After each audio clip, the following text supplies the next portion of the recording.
का ऐलान करने वाले एनसी के रुकने पार्लियामेंट आगा रूहुल्ला पर नेशनल कॉन्फ्रेंस के सदर डॉक्टर फारूक अब्दुल्ला ने सवाल उठाया। फारूक अब्दुल्ला ने कहा कि जितना कर सकते हैं हम कर रहे हैं। वो क्या चाहते हैं? तरक्की उन्हें अच्छी नहीं लगती, उन्हें उथल पुथल ही पसंद है। यहाँ फारूक अब्दुल्ला ने बांग्लादेश के हालात पर तशवीश का इजहार किया और टूरिज्म बढ़ने की भी उम्मीद जताई। उम्मीद है कि इंशाल्लाह जैसे जैसे हालात अच्छे होंगे और भी लोग आएंगे और बर्फ पड़नी चाहिए। अल्लाह करे कि बहुत ज़्यादा बर्फ पड़े कि लोग आएं और इस वादी का लुत्फ उठाएं। नए साल पे क्या क्या मैसेज देना चाहेंगे आप टूरिस्ट को?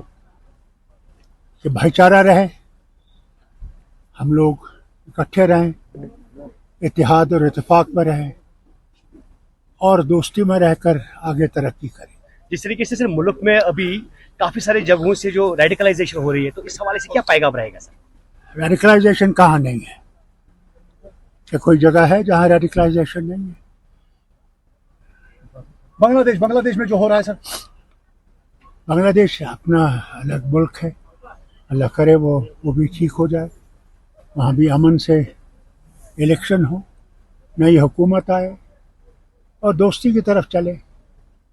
आज पर कहीं लीडरों को नजरबंद रखा गया है। जनाब, जो लीडरों से पूछे वो क्या चाहते थे। जितना कर सकते हैं हम लोग कर रहे हैं। उनको मेरे ख्याल से अच्छा नहीं लगता कि रियासत तरक्की पे चल रही है। उन्हें तो उथल पुथल चाहिए, वो हम होने नहीं देंगे। महबूब मुफ्ती